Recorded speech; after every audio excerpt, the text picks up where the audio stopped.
Hello everyone, स्वागत है आप सभी का आपके अपने यूट्यूब चैनल परीक्षा हॉल 24/7 पे। दोस्तों, जैसा कि आप जानते हैं, यहाँ पर हम अभी घटना चक्र एसएससी वाली एसएससी को कवर कर रहे हैं। और यकीन मानिए, अगर आपने इस सीरीज को अच्छे से फॉलो करा, अगर आपने अच्छे से इस पर ध्यान दिया, तो आपके बहुत सारे कॉन्सेप्ट भी क्लियर होंगे, आपके बहुत सारे डाउट्स भी क्लियर होंगे और बहुत सारी नई जानकारियां आपको मिलेंगी। याद रखिएगा कि आप लोगों का ये एमसीक्यू वाला जो चल रहा है ये तो चलेगा, लेकिन ये जल्दी से कवर करके हम लोग अभी आज आप लोगों के लिए एक क्लास लिया था मैंने, जिसमें कि आपको बताया गया था कि नए साल में कैसे 2023 में किस प्रकार से सिलेक्शन को पक्का करें। और इस साल में जो भी एग्जामिनेशन, चाहे तो आपको पता होगा एसएससी ने भी कैलेंडर जारी कर रखा है, तो एग्जामिनेशन तो होंगी और अभी हमारे पास टाइम है। तो नए साल में बिल्कुल नए तरीके से, चाहे जनरल नॉलेज हो, चाहे जनरल साइंस हो, स्टैटिक जीके हो, करंट अफेयर्स, तो अभी से सब कुछ बहुत बढ़िया तरीके से हम आपके साथ तैयार करेंगे। एक सर्वश्रेष्ठ कंटेंट के साथ आपको यहां पर कंटेंट दिया जाएगा। आपको बताया गया है कि आप लोगों को कॉपीज वगैरह रेडी रखना है, ठीक है। तो मंडे से किस प्रकार से क्लासेस आएंगी, कैसे आएंगी, ये सब जो है मैंने आपको बता रखा है, देख लीजिएगा। चलिए आज के प्रश्न को स्टार्ट करते हैं। आज का हमारा पहला प्रश्न जो है पूछ रहा है कि सबसे बड़ा अकशेरुकी कौन है। बताइए, सबसे बड़ा अकशेरुकी कौन है। तो देखिए, हमने इसके पहले बात किया था सबसे बड़ा स्तनपाई यानी कि सबसे बड़ा मेमेल्स कौन है, तो हमने कहा था कि व्हेल मछली को, ठीक है। तो यहां पर कहा जा रहा है कि सबसे बड़ा अकशेरुकी यानी कि इनवर्टिब्रेट। इनवर्टिब्रेट कौन होता है भाई साहब? जिसके पास रीढ़ की हड्डी नहीं होती है, ठीक है। तो यहां पर ऑक्टोपस भी इनवर्टिब्रेट है, स्क्विड भी इनवर्टिब्रेट है, कोरल भी इनवर्टिब्रेट, जेलीफिश भी। अच्छा, जेलीफिश के बारे में हमने कल ही आपको बताया था कि ये कौन सी जंतु जगत के किस संघ के अंतर्गत आता है, जेलीफिश के बारे में। और ये नाम से लग रहा है जेलीफिश, लेकिन क्या ये वास्तविक मछली है? कल हमने इसका एक कंफ्यूजन आप लोगों का दूर किया था। वैसे तो हम जब थ्योरी क्लास करेंगे तो उसमें बहुत सारी चीजों को आपको बताएंगे भी, ठीक है। तो यहां पर अगर देखा जाए तो ये जो स्क्विड आप लोग देख रहे हैं, कौन? ये जो स्क्विड आप लोग देख रहे हैं, जिसे कि कोलोसल स्क्विड भी कहा जाता है। कि क्या कहा जाता है? कोलोसल स्क्विड, ठीक है, कोलोसल स्क्विड कहा जाता है। और ये जो होता है सबसे बड़ा अकशेरुकी है, ये सबसे बड़ा अकशेरुकी है। यानी कि सबसे बड़ा अगर अकशेरुकी आपसे पूछा जाएगा तो आप बताइएगा स्क्विड। और याद रखिएगा, इसका जो लंबाई होता है वो 12 से 14 मीटर तक का होता है। 12 से 14 मीटर, मतलब सोच सकते हैं 12 से 14 मीटर कितना लंबा ये स्क्विड होगा। चलिए आगे देखते हैं। देखिए, यहां पर एक प्रश्न था, शायद किसी कारण से डिलीट हो गया है। यहां पूछा गया कि बताइए केकड़ा, क्या पूछा गया है? केकड़ा, बरूथी, मकड़ी और बिच्छू, ये चार जीव हैं, ये चार जंतु हैं, ये चार कीट हैं। बताइए, ये केकड़ा, बरूथी, मकड़ी, बिच्छू, इन चारों में से कौन सबसे अलग वर्ग का है? इन चारों में से कौन सबसे अलग वर्ग का है? इन चारों में से कौन सबसे अलग वर्ग का है, यह बताना है, ठीक है। केकड़ा, बरूथी, मकड़ी और बिच्छू। तो यहां पर देखिए, ये चारों अगर देखा जाए तो ये चारों जो है एक फाइलम में आते हैं। अब फाइलम क्या होता है, किंगडम क्या होता है, क्लास क्या होता है, ऑर्डर, फैमिली, जीनस, स्पीसीज।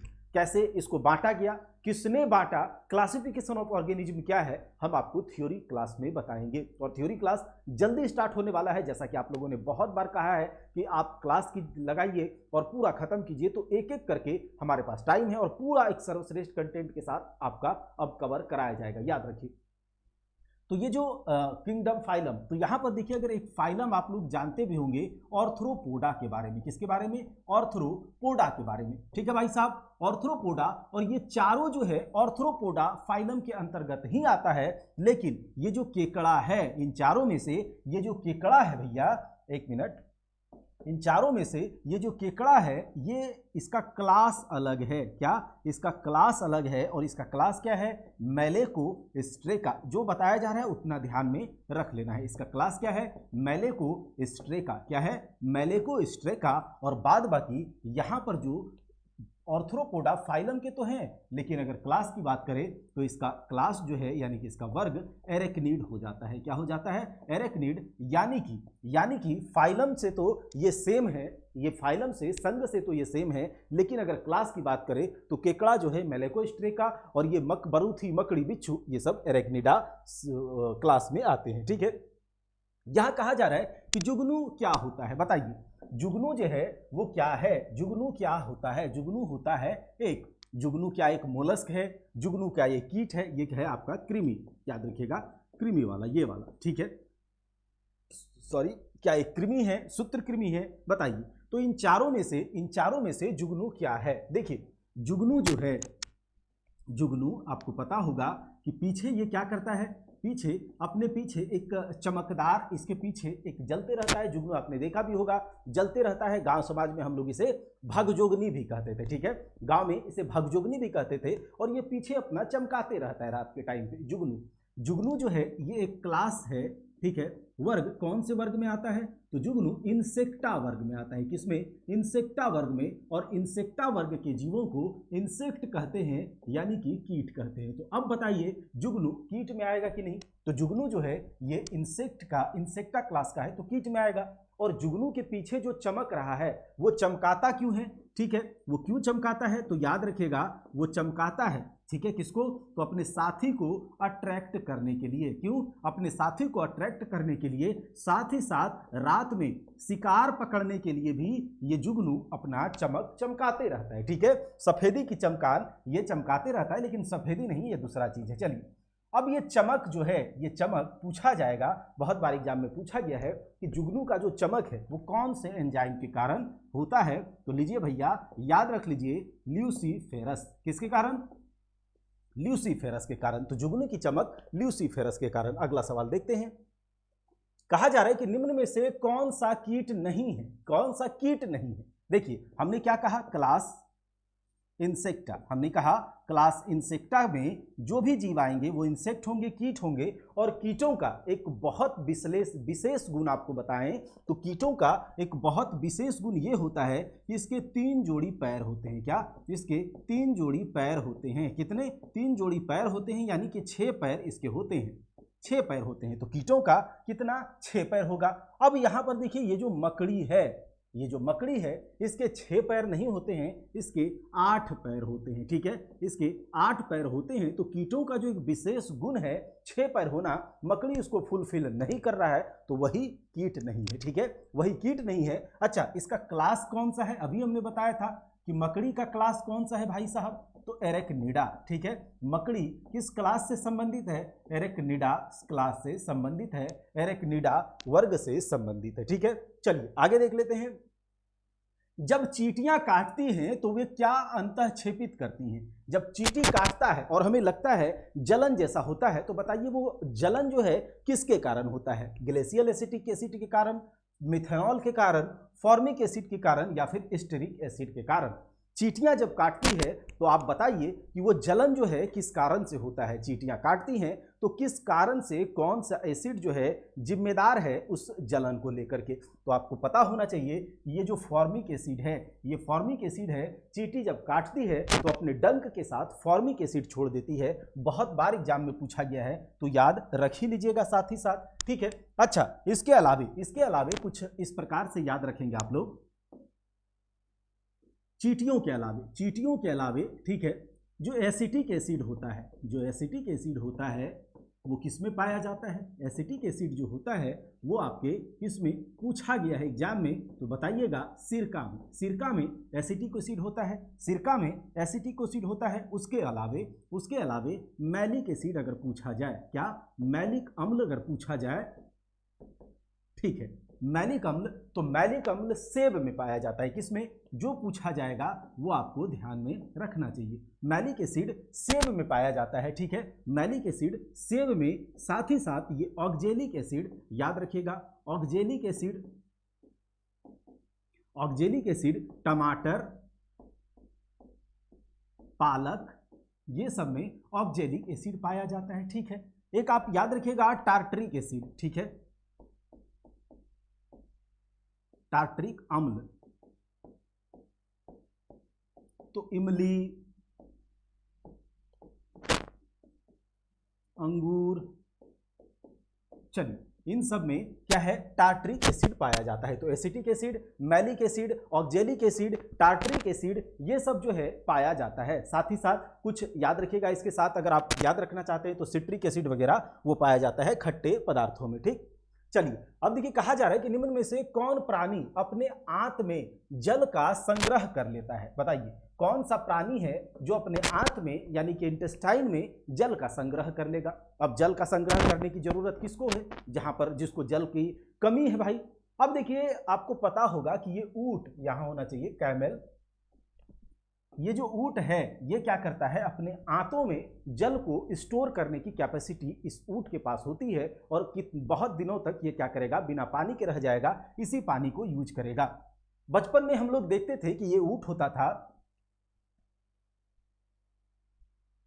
ठीक है। चलिए तो ये जो ऊंट होता था इसके कुबड़ में हम लोग क्या कहते थे, ये ऊंट जो है अपने कुबड़ में पानी को क्या करता है, जमा कर लेता है। लेकिन नहीं, ये कुबड़ में ये वसा, ये फैट जमा होता है इसका, ठीक है, फैट जमा होता है। और पानी कहाँ होता है, इंटेस्टाइन में होता है। चलिए कहा जा रहा है कि सांपों के जहरीले विष दंत, सांपों का जो विष दंत होता है यानी कि सांप जब काटता है तो ऐसे दांत जिससे विष का प्रवाह हो, ऐसे दांत जिसमें विष हो, ठीक है, मतलब विष जब काटे तो विष या जहर पॉइजन जो होता है वो कौन सा दांत होता है, पॉइजन जो होता है वो कौन सा दांत होता है, तो बताइए आप लोग, ठीक है, कौन सा, मैक्सिलरी टीथ,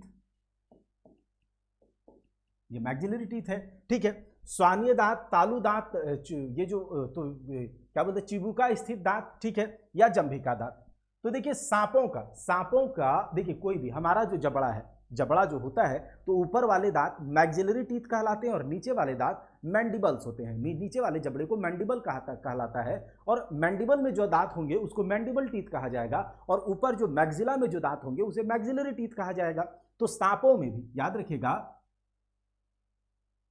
ठीक है,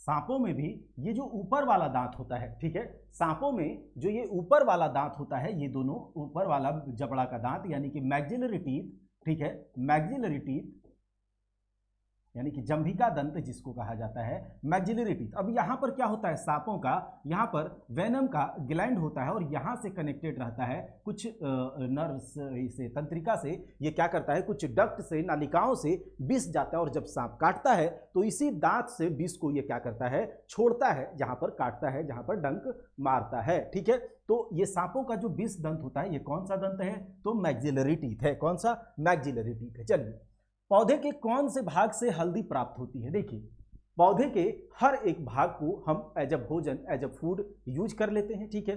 पौधे के चाहे जड़ की बात करें, चाहे तना की बात करें, चाहे फूल की बात करें, पत्तियों की बात करें, ठीक है, हर एक चीज से, या उसके पुष्प कलिकाओं की बात करें, हर एक चीज पौधे जो है हमें एज अ फूड, हमें क्या करती है, एज अ फूड गिफ्ट करती है, ठीक है। तो अलग अलग पौधे के अलग अलग पार्ट को हम लोग खाना के तौर पर, भोजन के तौर पर खाते हैं। तो यहाँ कहा जा रहा है कि ये जो हल्दी है ये पौधे का कौन सा भाग है। ये जो हल्दी आप लोग देखते हैं तो लगता होगा हल्दी जमीन के अंदर रहे, ठीक है, हल्दी जमीन के अंदर है तो जमीन के अंदर तो जड़ होता है, तो जी नहीं, जमीन के अंदर तो है लेकिन हल्दी का ये क्या है, याद रखिएगा, हल्दी का ये तना वाला भाग है, ठीक है, हल्दी का ये तना वाला भाग है जिसको हम खाते हैं, हल्दी का ये तना वाला भाग है जिसको हम क्या करते हैं, खाते हैं, याद रखिएगा।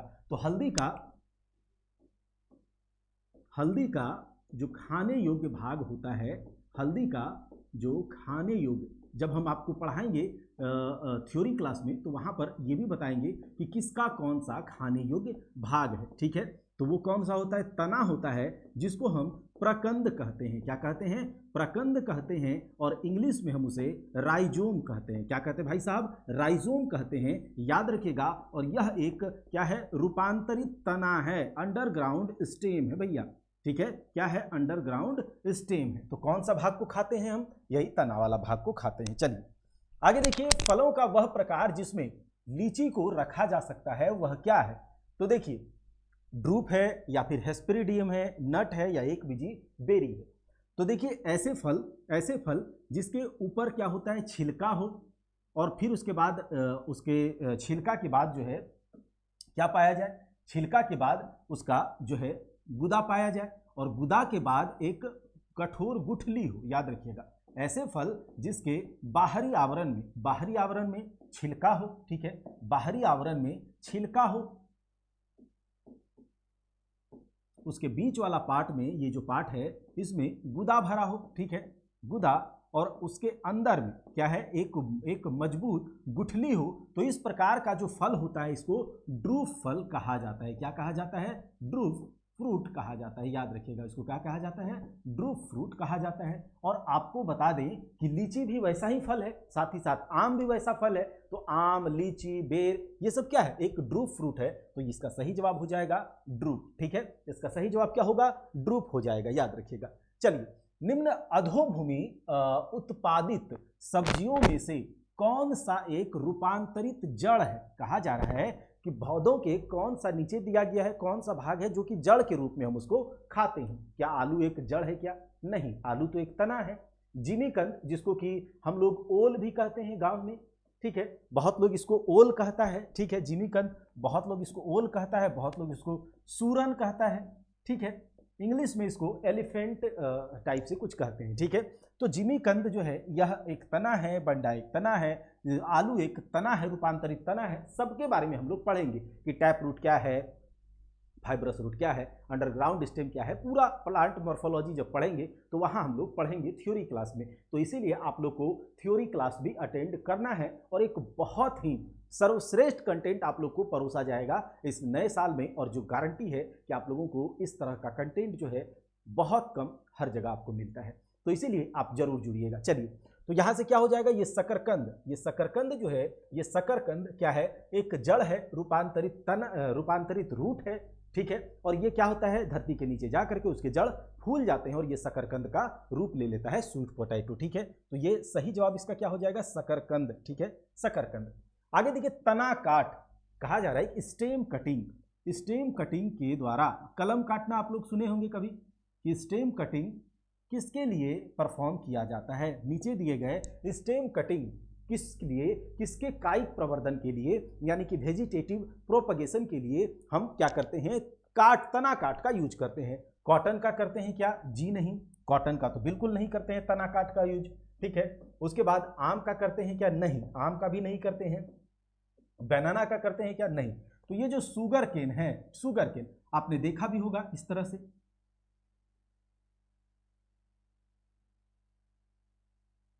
ठीक है।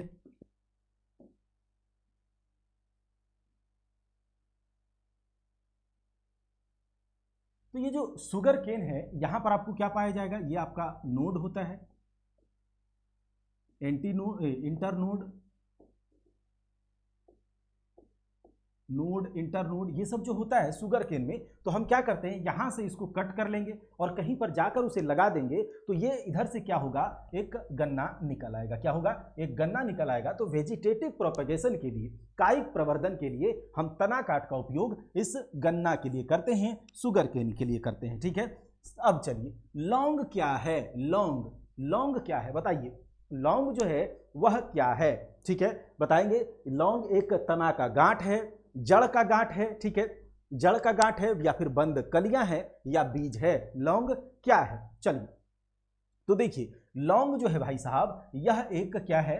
यह एक बंद कली है। लौंग एक पुष्प कलिका है। लौंग एक कली है, पुष्प कलिका का, ठीक है। तो याद रखिएगा, लौंग ना ही तना का गांठ है, ना ही जड़ का गांठ है, ना ही बीज है, बल्कि यह एक फूलों का जो कली होता है ना, पुष्प की जो कली होती है, जो बड्स होते हैं, ठीक है, वही है आपका लौंग, ठीक है, लौंग। और लौंग का उपयोग बहुत ज़्यादा है किचन में भी, और एज अ मेडिसिन भी हम लोग लौंग को यूज करते हैं। दांत वात दर्द हो जाए तो लौंग का याद आता है, ठीक है। और इसका बॉटनिकल नाम, लौंग का बॉटनिकल नाम, वनस्पतिक नाम जो है, याद रखिएगा, लौंग का वनस्पतिक नाम जो है वो आपका क्या होता है? साइजीजियम, साइजीजियम एरोमेटिकम। क्या होता है? साइजीजियम एरोमेटिकम, ठीक है। जो भी फैक्ट बताए जाते हैं आप हो सके तो नोट डाउन भी कर लीजिएगा, ठीक है, हो सके तो उसको नोट डाउन भी कर लेंगे। चलिए, अगला देखते हैं, निम्न में से कौन सा एक सच्चा फल नहीं है? अब फल किससे होता है? पेड़ों से, पौधों से मिलता है। पौधों में फूल होता है और फूल के बाद फल होता है, ठीक है। पौधों में फूल होता है और फूल के बाद फल होता है, ठीक है।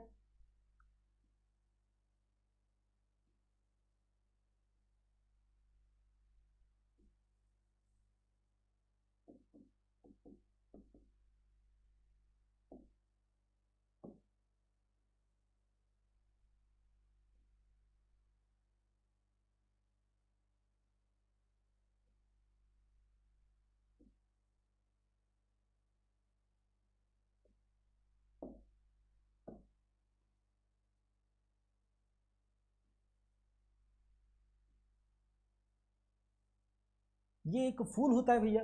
तो अब देखिए ये फूल में क्या होता है, पेटल्स भी होते हैं, आपका ओवरी भी होता है, ठीक है, अंडाशय, एक मिनट, हाँ, अंडाशय भी होता है, पेटल होता है यानी कि जो पंखुड़ियां होते हैं, सेपल्स यानी कि बाह्य दलपुंज, दलपुंज, एंथर, फिलामेंट, स्टिग्मा, कैलिक्स, हर कुछ होता है फूल में। अब अगर फूल से जब फल बनेगा, फूल से जब फल बनेगा और फल बनने में केवल केवल और केवल ओवरी ही पार्ट ले, याद रखिएगा, जब फूल से फल बने और केवल अंडाशय ही फल बनाने में यहां पर सहायता दे, अंडाशय से ही केवल फल बने, तो उस तरह के फल को सच्चा फल कहा जाएगा कि नहीं कहा जाएगा। देखिए सच्चा फल कहा जाएगा कि नहीं। अगर आप लोग अपने मेहनत, अपना खुद मेहनत करके अपने दम पर अगर कंपटीशन निकालेंगे, अपने दम पर कुछ करेंगे, तो कहा जाएगा बिना किसी का घूस दिए वगैरह, तो आप सच्चे होंगे। और अगर चारों तरफ का सहायता लेकर के, ठीक है, पैसे के दम पर अगर जॉब या कुछ भी करते हैं, ठीक है, गलत तरीके से हर चीज का सहायता, तो आप सच्चे नहीं कहलाएंगे। तो उसी प्रकार से अगर केवल ओवरी, अंडाशय से केवल फल बने, जो कि इसका हक है, तो अंडाशय से अगर बनता है, ठीक है, ओवरी से बनता है तो सच्चा फल। और अंडाशय के अलावे ये पंखुड़ी भी भाग ले ले, ये सेपल भी भाग ले ले, पेटल्स भी भाग ले ले, ये जो इसके अलावे जितने भी यहाँ पर पार्ट्स हैं, अगर एक फल बनाने में सब कोई उसको सहायता दे रहा है तो वो सच्चा फल नहीं है। और याद रखिएगा वो कहलाता है फॉल्स फ्रूट। क्या कहलाता है? False fruit. और फॉल्स फ्रूट का जो एग्जाम्पल है, फॉल्स फ्रूट का जो एग्जाम्पल है, याद रखिएगा, एप्पल है यानी कि सेब, हर कोई इसमें भाग ले लेता है, काजू यानी कि कैस्यू, नाशपाती यानी कि पियर, ये सब जो है आपका क्या है, फॉल्स फ्रूट के उदाहरण हैं। ये सब जो है फॉल्स फ्रूट के उदाहरण हैं। अब आप बताइए कि इनमें से कौन सा फॉल्स फ्रूट है। तो आप कहेंगे ये जो सेब है भाई साहब, ये एक फॉल्स फ्रूट है। ये क्या है? एक फॉल्स फ्रूट है। जब आपका थ्योरी क्लास लेंगे तो वहां आपको इतना योग्य बना देंगे, इतना कॉन्सेप्ट दे देंगे कि आप आसानी से समझ पाएंगे कि कौन फॉल्स है कौन ट्रू है। ठीक है, चलिए, पादप कली क्या होता है? देखिए पौधों में जो कली होता है, हम लोग बच्चे में उसको कहते थे कि कोढ़ी हो गया है। ठीक है, कोढ़ी है, एकदम फूटा है जस्ट अभी। ठीक है, तो जो पादप में, पौधों में जो कलियां होती हैं, जो बर्ड्स होते हैं, बिल्कुल एकदम अभी डेवलप नहीं हुआ है, पूरी तरह से डेवलप नहीं है, एकदम अनडेवलप्ड है, यानी कि अभी डेवलप्ड होने पर है। तो वो क्या होता है? क्या एक भ्रूणीय पत्ती होता है? नहीं, बिल्कुल नहीं। ठीक है, क्या एक भ्रूणपोष होता है, एक बीज होता है? नहीं, ये जो है ना एक भ्रूणीय टहनी है, एक एम्ब्रॉयटिक, याद रखिएगा, यानी कि एम्ब्रॉयटिक, एम्ब्रॉय तो पूरा तरह से एम्ब्रॉयटिक सूट होता है, टहनी होता है। ठीक है, एम्ब्रॉयटिक सूट, जिसे कि क्या कहा जाता है? अविकसित प्ररोह कहा जाता है। ठीक है, अविकसित प्ररोह कहा जाता है। ठीक है, याद रख लीजिएगा इस बात को। तो ये है एक अविकसित प्ररोह। चलिए आगे देख लेते हैं। कॉर्क निम्न में से किस पेड़ से प्राप्त होता है? कॉर्क, देखिए आपको पता होगा कि जो सबसे पहले सेल की जो खोज करी गई थी वो कहाँ से करा गया था? तो कॉर्क यानी कि पेड़ के छाल से ही करा गया था। और वो कॉर्क कहाँ से प्राप्त होता है? तो कॉर्क जो है वो आपको पता होगा, कॉर्क जो है एक ओक नाम का प्लांट है, ओक ट्री से प्राप्त होता है। कॉर्क जो है ओक ट्री से प्राप्त होता है, ओक पौधों से प्राप्त होता है। और इसका जो इस ओक ट्री का जो बॉटनिकल नाम है, इस ओक ट्री का जो बॉटनिकल नाम है वो क्वेर्क्स, क्या? क्वेर्क्स सुबर है। क्या है? क्वेर्क्स सुबर। तो इसीलिए याद रखिएगा, इस ओक ट्री का बॉटनिकल नाम क्वेर्क्स सुबर है, और इसी ओक ट्री से कॉर्क बनता है। तो ये कहा जाएगा कि ये जो सी नंबर है यही सही है, कॉर्क इस क्वेर्क से प्राप्त होता है। ठीक है, इससे प्राप्त होता है। चलिए आगे देखते हैं। प्याजों के छिलके उतारने पर आंसू आते हैं, क्योंकि प्याज क्या निष्कासित करते हैं? टीयर्स कम्स व्हेन पिनिंग क्या बोलते हैं on onions because onion expel, क्या बताइए, sulphonic acid, sulphenic acid, amino acid, carboxylic acid. चलिए कार्बोलिक एसिड।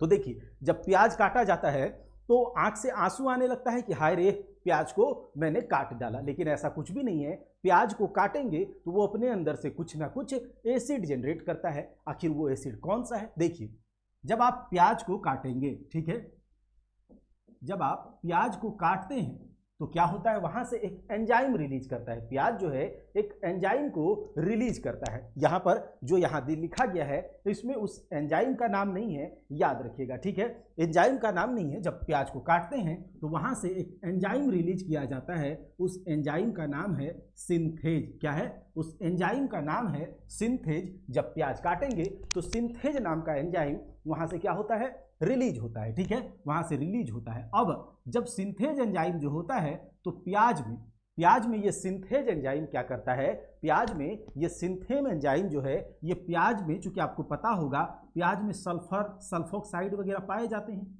प्याज में सल्फोक्साइड जो होता है, प्याज में जो सल्फोक्साइड होता है ये क्या करता है, ये सिंथेज एंजाइम जो है ये सल्फोक्साइड को सल्फेनिक एसिड में कन्वर्ट कर देता है। किसमें? सल्फेनिक एसिड में कन्वर्ट कर देता है। इस बात को याद रखिएगा। और इसी सल्फेनिक एसिड के कारण हमें आंसू निकलना शुरू हो जाता है। इसी सल्फेनिक एसिड के कारण हमारे आंखों से आंसू निकलने लगता है। तो प्याज काटेंगे, सिंथेज एंजाइम रिलीज करेगा, और प्याज में सल्फो ऑक्साइड होता है, वो क्या करता है, सिंथेज एंजाइम इसको एसिड में कन्वर्ट कर देता है, और उसी एसिड के कारण हमें आंखों से आंसू होता है। तो ये आपका है सल्फेनिक अम्ल, याद रख लीजिएगा इस बात को, सल्फेनिक अम्ल के कारण।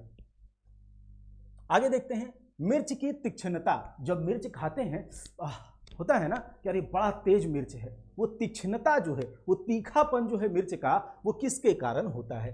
देखिए मिर्च का जो तीखापन है वो कैप्सेसिन, याद रखिएगा, मिर्च का जो तीखापन है वो कैप्सेसिन के कारण हमें देखने को मिलती है। कैप्सेसिन अगर मिर्च में होगा तो उसका तीखापन होगा। अच्छा, मिर्च का कलर लाल, मिर्च का कलर,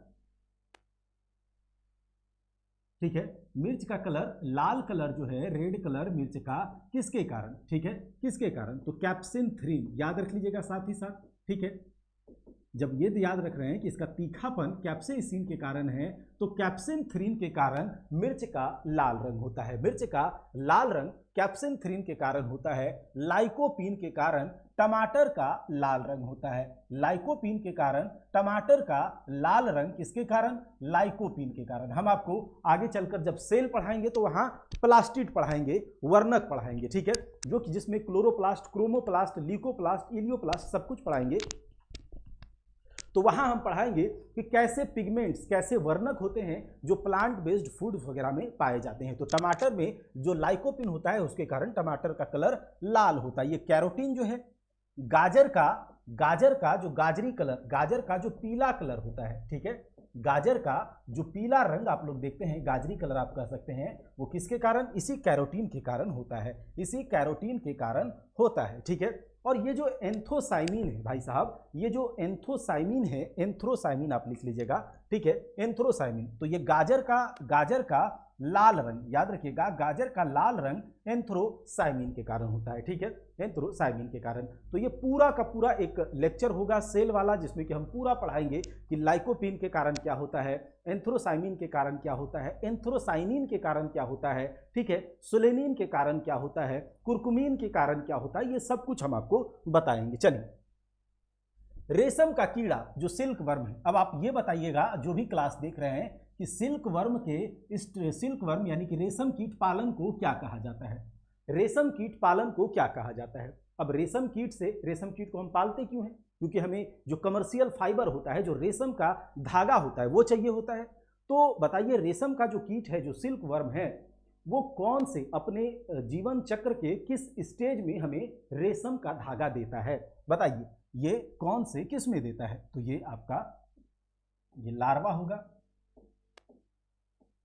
ये आपका जो है प्यूपा होता है। ये क्या है? प्यूपा। क्या गलत हो गया है टाइपिंग? और ये जो है इसको कहते हैं इमागो, ठीक है, इमागो। तो देखिए जो रेशम कीट होता है उसके जीवन चक्र का जो शुरुआत होता है, सबसे पहले वो क्या होता है, अंडा होता है, एग होता है। एग के बाद ये क्या होता है, लार्वा में कन्वर्ट होता है। किसमें, लार्वा में कन्वर्ट होता है। अब लार्वा के बाद इसका जो जीवन चक्र का अगला चक्र है वो प्यूपा है। और याद रखिएगा लार्वा स्टेज में ये क्या करता है, जब प्यूपा बनता है तो प्यूपा के चारों ओर एक रक्षा कवच ये बना देता है। और रक्षा कवच कैसे बनाता है, तो अपने लार से बनाता है। कैसे, अपने लार से। और यही जो रक्षा कवच अपने लार से ये बनाता है, इसको कोकून कहा जाता है। क्या कहा जाता है भैया, कोकून कहा जाता है। और यही कोकून से हमें सिल्क की प्राप्ति होती है, रेशम की प्राप्ति होती है। तो आप बताइए रेशम कीट के कौन से चक्र में, तो प्यूपा जो होता है वो हमें रेशम देता है। ठीक है, प्यूपा रेशम देता है। और प्यूपा के बाद इमागो होता है जो कि डेवलप्ड रेशम के जो होता है जवान मतलब विकसित हो जाता है। ठीक है, तो ये है। अब आगे चलते हैं। निम्न में से कौन सी औषधीय फसल है, यानी कि मेडिसिनल क्रॉप है, मेडिसिनल। तो देखिए यहां पर sugar cane, aloe vera, cotton, corona याद होगा, कोरोना के समय आंवला, एलोवेरा, गिलोय, ये सब तो याद है ना। तो ये एलोवेरा जो है ये क्या है, एक औषधीय फसल है।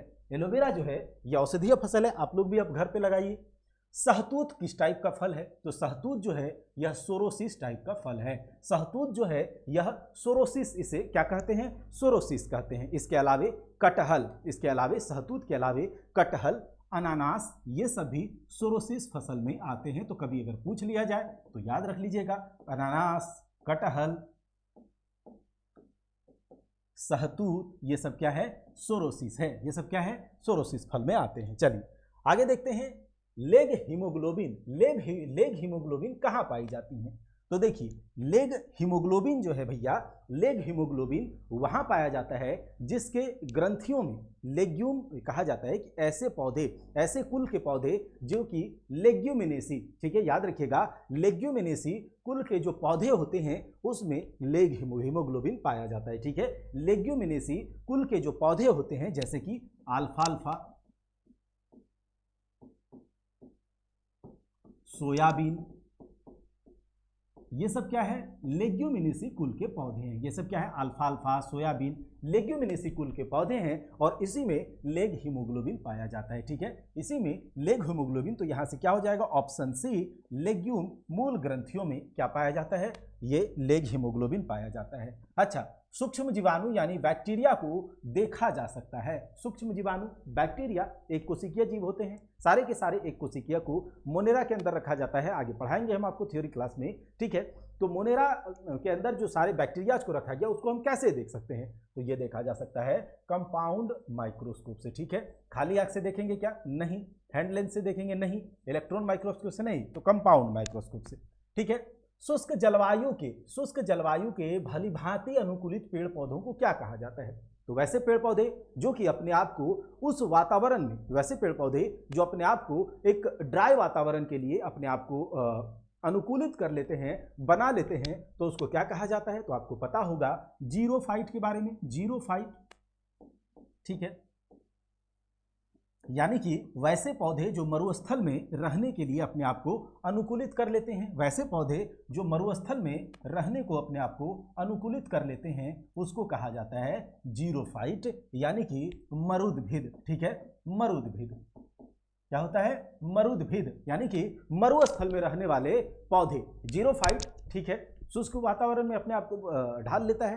ठीक है, इसके बाद अगला चलिए, यह आपका कहा जा रहा है कि वैसे पौधे जो नमक युक्त मिट्टी को में उगते हैं उसे क्या कहा जाता है, वैसे पौधे जो नमक युक्त मिट्टी में उगते हैं। ठीक है, वैसे पौधे जो नमक युक्त मिट्टी में उगते हैं उसे हम हैलोफाइट कहते हैं। क्या कहते हैं भैया, हैलोफाइट कहा जाता है। क्या कहा जाता है, हैलोफाइट कहा जाता है। वैसे पौधे जो नमक युक्त मिट्टी में उगते हैं उसे हैलोफाइट कहा जाता है। ठीक है, हैलोफाइट कहा जाता है, तो याद रख लीजिएगा, हैलोफाइट कहते हैं। तो आज के हमने प्रश्न को देखा।